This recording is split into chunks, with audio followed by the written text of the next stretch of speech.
Welcome to the Evolution Show. In the previous episode, I talked to the CEO and founder of Absolicon, a Swedish company that has developed the most energy-efficient solar collectors in the world. Today, we continue the conversation and dig deeper into how this technology can help us combat climate change with decreased emissions. We also look at the global trend where the investment strategies are changing towards sustainable energy and what this means moving forward. As always, we appreciate your feedback. Was it good or bad? If you like the show, consider subscribing. Join us for inspiring conversation. This is the Evolution Show.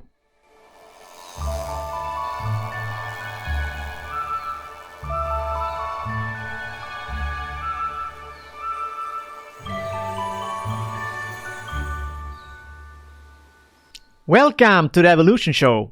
I'm your host, Johan Landgren. In the Evolution Show, we address some of the biggest challenges and opportunities of our time. And today, we're back with Joakim Byström, the CEO and founder of Absolicon.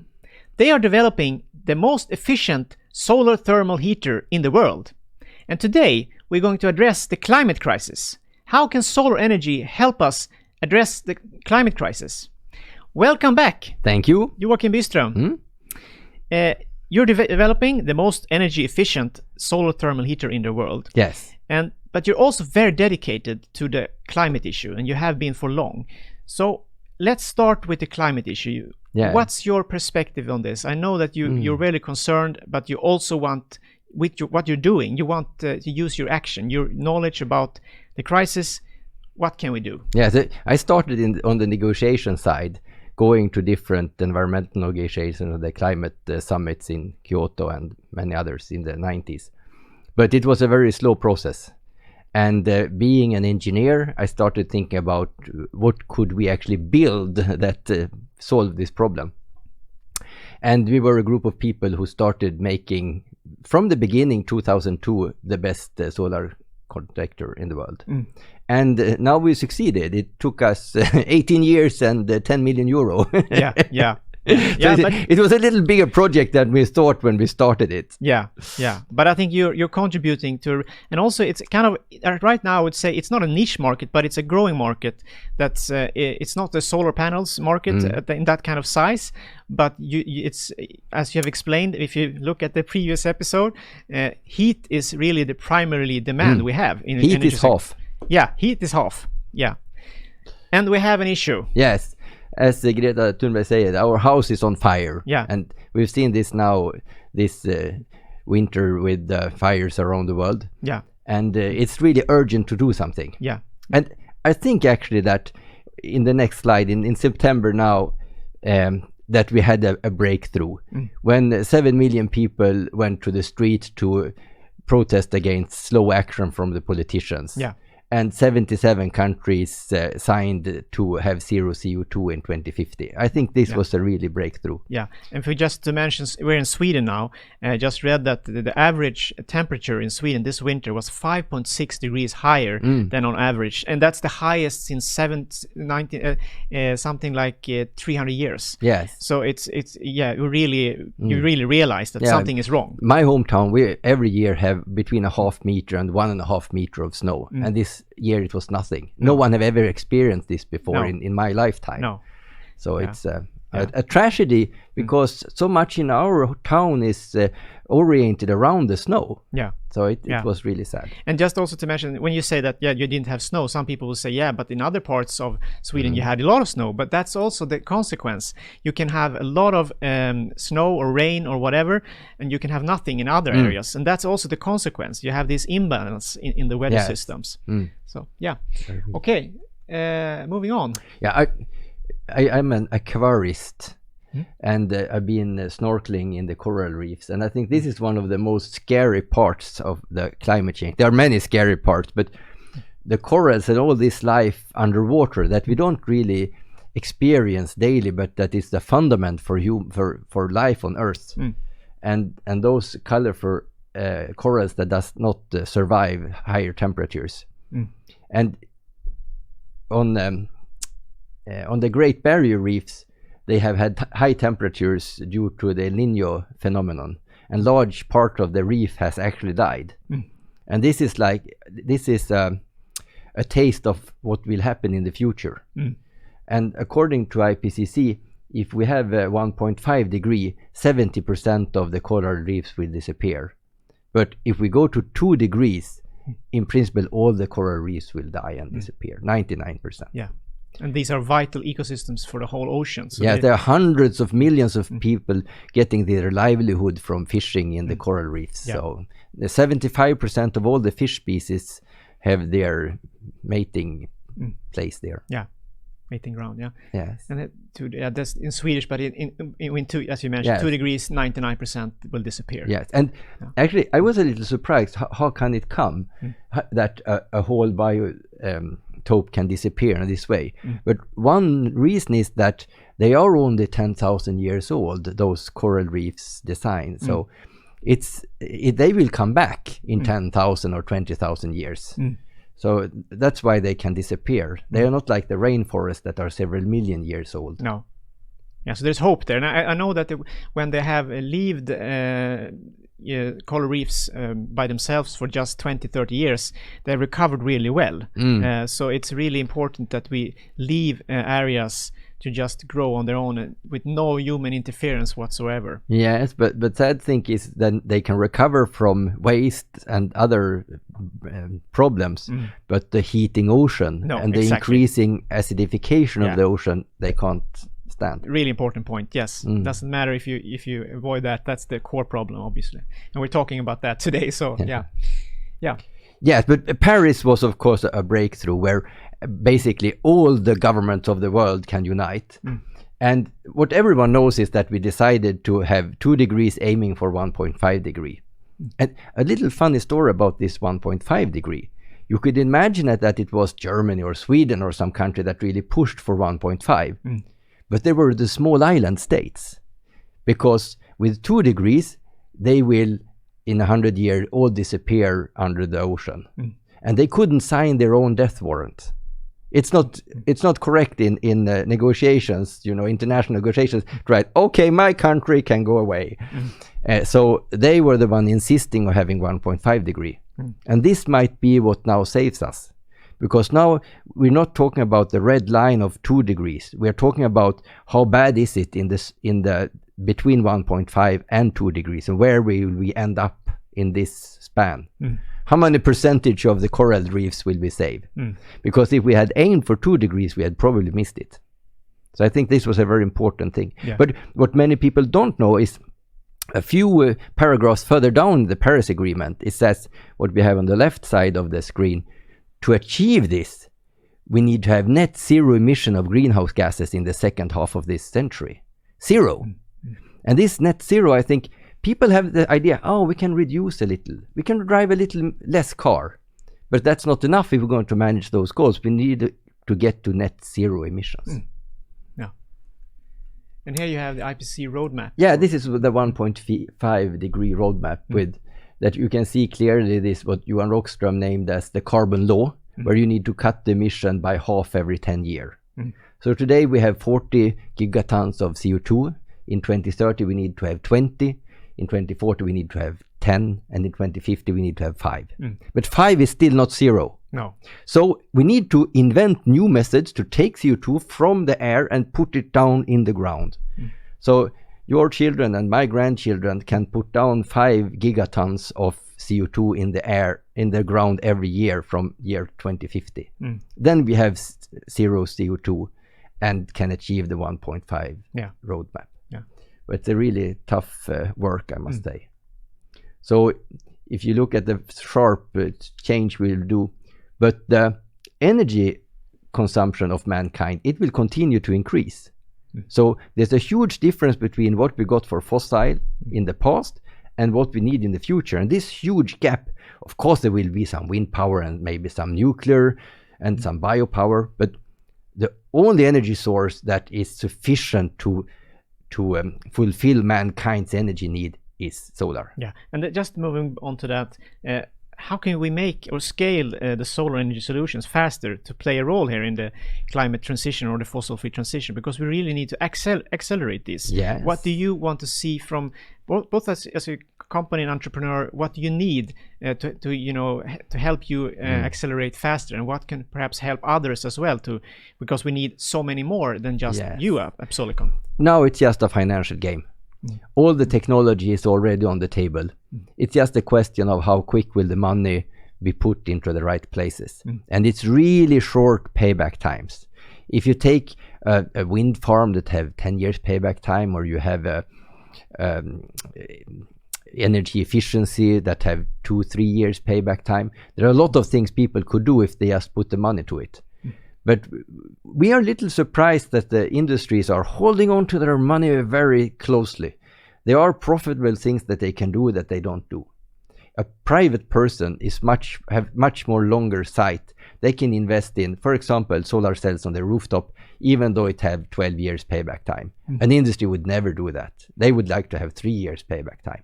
And this difference where money is valued so differently in the industries and in the private sphere, that need to change. We need to take this green money and give it to the industry so they can invest in the renewable things.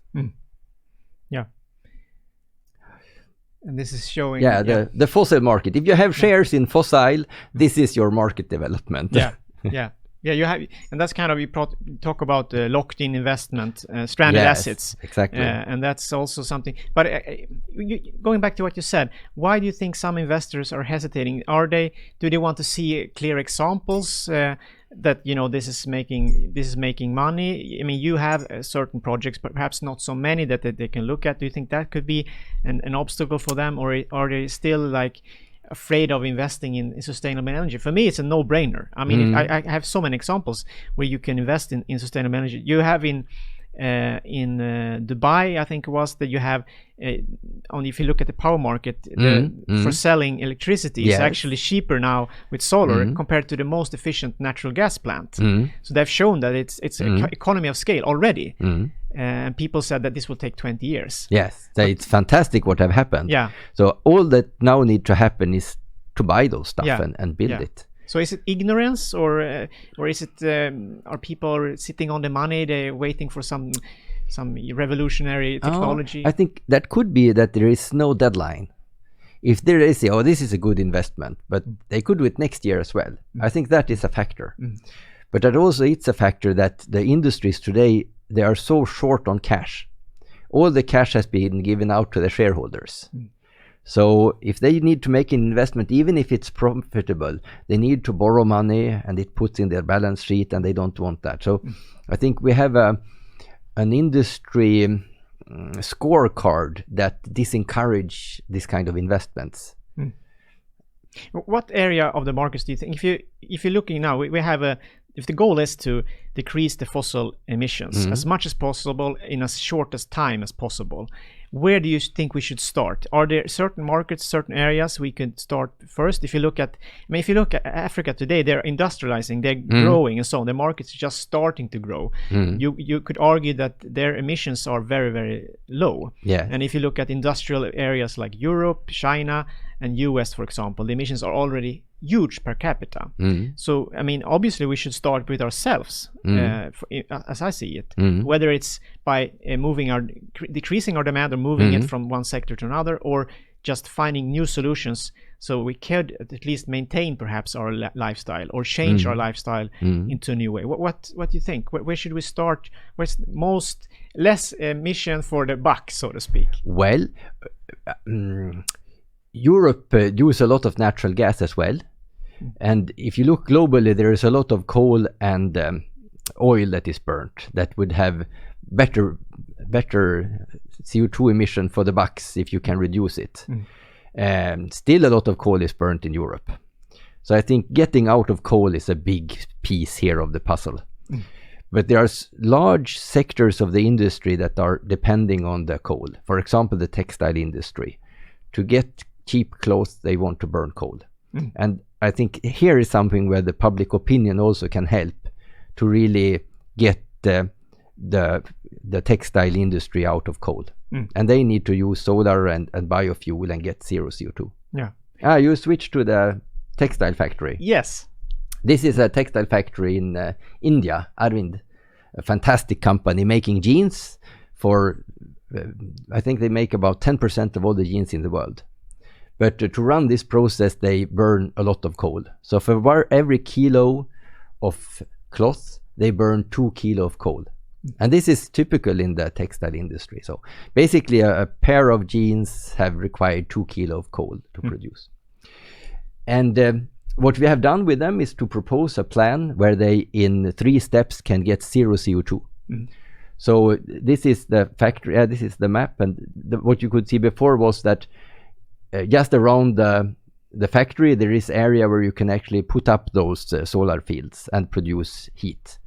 You still would need to burn some biofuel because there are rainy days and they run at night and so on. But about half of the energy can come from the sun and half can come from biofuels. And the textile industry is actually quite easy to change because they don't need so high temperatures. No, interesting.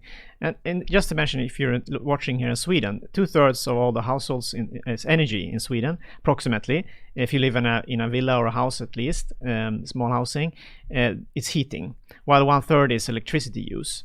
So, but in Africa, etc., in India, the heating is more related to the heating of the water or washing, obviously. So, and here I think Absolicon you can really provide solutions that have a huge impact. Especially in larger residential areas that are shared by many. Yes, in the Northern Europe we have district heating. So you basically have one big coal-fired or gas-fired power plant, and the heat from that is then heating the buildings. But here you can use solar thermal instead. Build large fields of solar thermal collectors and then have a pit storage that can store the heat from summer to winter. And this has already been done in Denmark, and it's now happening in Germany and France. Very exciting. Yeah, that was my next question. So that's perfect that you mentioned that, because obviously people will ask like, oh yeah, if you're living in Nordic countries, there's no way we could use, have a surplus of energy during the summer. How will we use that during the winter months? We have 3-4 months with very low average solar hours for us. So how do you store that? But you can talk about Denmark. That's really interesting. There are many different ways to store heat. Electricity, it's difficult to store. But heat, the easiest way is just to have a caterpillar and dig a huge hole in the ground, fill it with 95-degree hot water, and then put a lid on top. And then you can store it from summer to winter. But you can also drill holes into the solid rock, and you can store heat in this way. So heat storage, there are many ways of doing it. But it's a little, today in my hometown, for example, on midsummer, you still have the smoke coming out of the chimneys because you burn wood chip to heat the city. On midsummer, it's crazy. So before we even start storing heat from summer to winter, we should start using solar in summer. So I think it's a huge importance that the cities really think about how can we burn less fuel and replace that with solar thermal. Huge potential for that. But this project in Denmark, I'm a little bit curious. Can you tell us a little bit more about that? How long has it been? You're looking at the storage, storing heat during the winter time. They have a similar situation like Sweden. I mean, we haven't. So in the foundation of this is that they built a very dense natural gas network, and all the cities that connected to the natural gas, they had to promise not to switch from natural gas. But there was a loophole, and that was that they could use solar. And today the natural gas is quite expensive, so that have pushed them to use as much solar thermal as they can. So there are over 150 cities in Denmark that have built solar fields, and there are 1.5 million square meters, 1 gigawatt of solar thermal panels. This is unknown to the world. I don't really know how that could happen, but that is because everyone thinks about electricity. But actually solar thermal now runs a lot of small cities in Denmark. And how does that work? You mentioned you can store it in the ground. So you have basically a lot of container of waters, so to speak, in the water. In the ground, but if you have 95 degrees water, how long would that last? If you're using that, you're emptying it off, obviously, and so on. But how does that work? Yeah, you empty it, and then in springtime, when the sun is strong again, it's empty. Yeah. So large enough storage. Large enough storage, and those are 500,000 cubic meters. So it's a big one. But in terms of cost, then are there huge investments to do that? I mean, if you want to have that for a smaller community, for example. Well, we went to recently to Dronninglund, one of these smaller communities, and the first year they were running this system, they could cut the energy costs to their customers. Wow. Yeah, so there was a big solar field and this storage. So it's a fantastic technology. And it's just water. It's not you have to have certain kind of liquids in the container. Is it do they add something, or is no, just pure water, really fantastic. pure. Yeah, really fantastic. So, and I think there are many solutions like this that is not so complicated and ready to roll out in the world, and you just need to do the investment. And yes, and a reason why this happened in Denmark also was that those cities can borrow money very inexpensively. They have like 1% interest. So they can do those investments.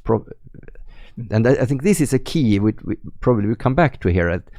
Cheap capital is now the key, because all the technology is there. It's just a question of getting the investments done. Yeah. And when you go to, if you have a coal plant, the cost to running it is a lot of coal. Every year, coal. So it's an operating cost. Yeah. If you buy a solar field, it's only an investment. And the price of energy from this investment, it is only the interest. So if you have 5% interest, then you have one price. If you have 2.5%, you have half price. If you have 1%, you have a fifth of the price. So you can basically get energy for free if you have a cheap financing from a renewable source and a long lifetime. Today, we talked a little bit about it, but Absolicon is developing solar heaters for pretty large applications, like industry facilities and school. Do you see any solar heaters being developed by Absolicon for smaller residential areas? Going back to a little bit, could you see perhaps a combination with storing during the winter and so on? Because that would make it much more interesting, I think, economically. Because then you will save money both during the summertime and during the winter time. The whole cycle will be covered. This all comes back to this optimization and what payback time you want. And what we are aiming now is payback times between 3 and 5 years. And there are a lot of industries where we can achieve that. A more complex system for a small house might have 15 years payback time. And there might be a market for that as well. But we are aiming for those with 3 to 5 years payback time. We think there is where the big money is. And by building a business around those cases, there will be solar collectors for school and hotels as well. But we need to really fix those multinationals that want to reduce their CO2 and are willing to accept 3 to 5 years payback time. And there are millions and millions of dollars in this.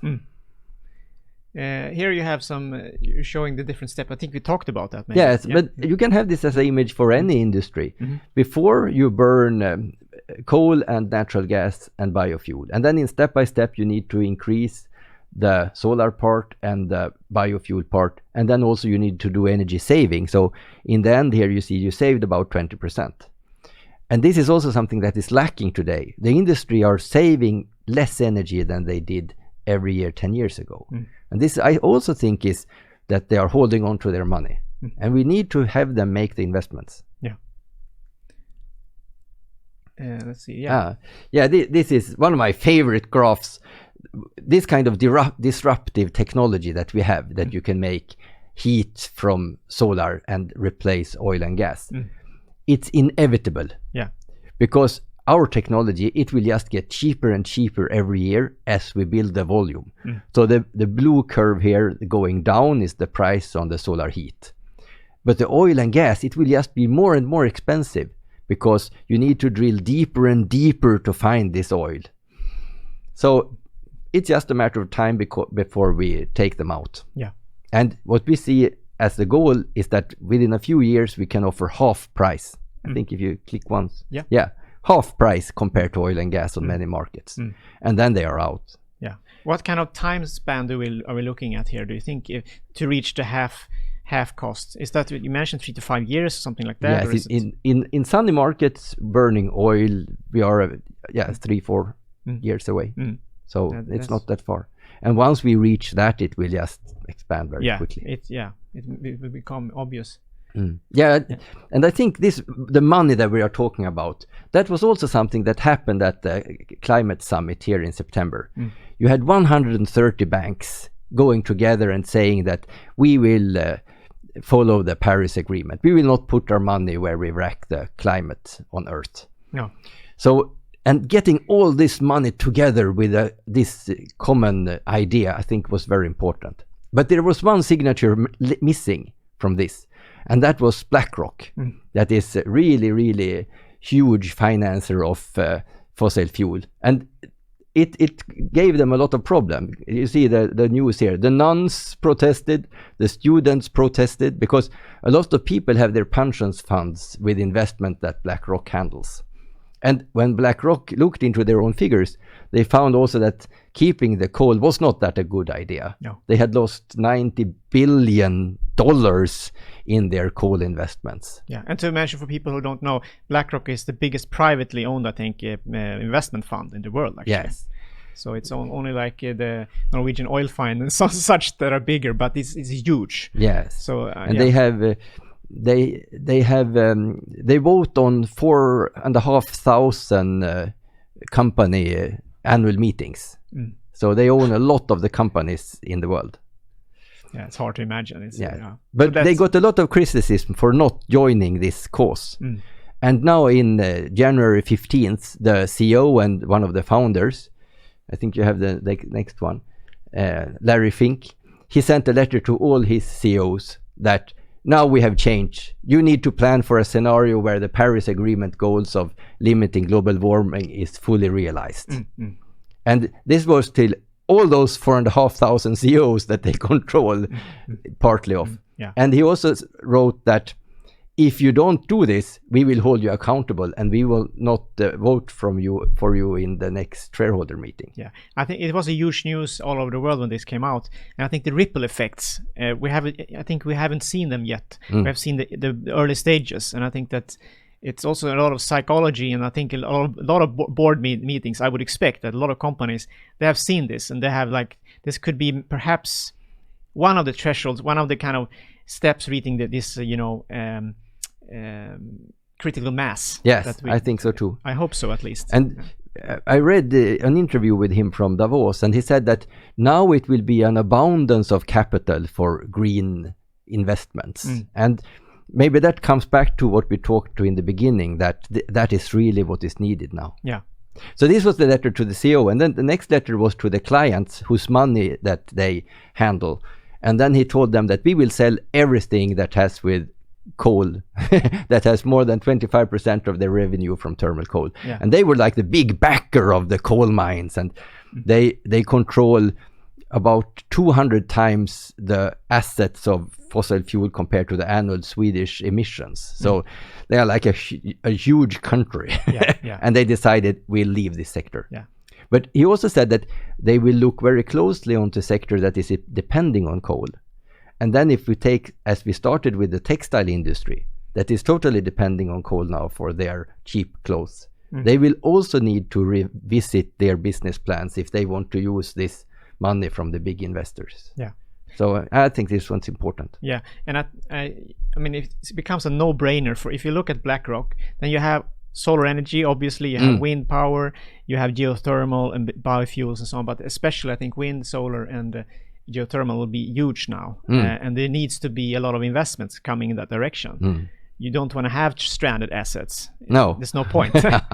And I think the longer you have them, the more problematic will be to sell them. So but finally then, let's look into the future. We have talked about the climate issue now, and we talked about Absolicon. If you would look 10 years ahead, both what you think you're heading at right now and what you would hope to see in terms of this fossil fuel transition. So you can talk about solar if you want, of course, because that's your area. What we see is that there are those huge factories put up in China for windmills, for example, and for solar cells that then send by ship their products all over the world. And we also see Tesla have their mega factory in US, and now they're building a big factory in Germany. But my impression is that building those big factories, it takes too long. If we need to make this centralized supply of renewable energy, it will simply not go quick enough. So I think the strategy that Absolicon had to build small robotized production lines where we can build hundreds and put them all around the world and the local community can produce the solar collectors they need for their industry. That is one of the few ways that is quick enough to do this transition, to have local people handling their own situation, making their own renewable energy equipment. Yeah, that sounds reasonable. And I must ask then, how fast can you build this kind of production lines approximately? No, it's quickly. Now we say we can deliver a few per year, but we can quickly scale up to make hundreds. So interesting, really, that's hopeful. We have built the company to scale. Yeah, really interesting. Thank you, Joakim. It was an inspiring conversation. I learned a lot. I hope others did as well. Yes. And you're welcome back again. Let's see, perhaps in a year, see what happens with Absolicon. Yes. It seems like there are a lot of things happening right now, and not a lot of new markets. Yes. And that's, as you said, very important. So we can accelerate this transition that we really... I can report back from this desalination project in Saudi and the breweries in Mozambique. That would be great to hear. Again, thank you so much, Joakim. Thank you. If you enjoyed this conversation as well, feel free to continue the conversation in the comments below. As always, we appreciate your feedback. Was it good or bad? In the next episode, I'll talk to another really interesting and inspiring person, the CEO and founder of Biko, a company that's making electric bikes and sharing opportunities in Australia. So I hope to see you then. I hope to see you next week.